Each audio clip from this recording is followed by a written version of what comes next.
Grüß euch, servus, heute noch mal ganz was Einfaches. Leberkäseburger mit Ei, der Wahnsinn. Die Sauerteig-Burns machen wir aus 120 Gramm pro Tag. Die schießen wir dann ein bei 140 Grad für eine halbe Stunde. Den Leberkäse bei 160 Grad ca. 2 Stunden. Die Eier brauchen nur 20 Minuten. Dann werden wir die ganzen Semmeln durchschneiden und noch leicht anrösten. Dann bauen wir auf erst das Unterteil, dann einen süßen Senf. Als nächstes einen grünen Salat. Dann eine Scheibe Leberkäse, je nach Geschmack zwischen 150 und 400 Gramm. Danach ein Ei, gewürzt Salz und Pfeffer. Wer mag, kann oben drauf noch ein bisschen Curry Ketchup tun.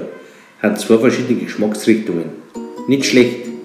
Und wer jetzt sagt, dass das nicht lecker ausschaut und noch besser schmeckt, der hat es einfach noch nicht ausprobiert. Traut euch, macht es nach. Alles Gute, bis zum nächsten Mal. Servus.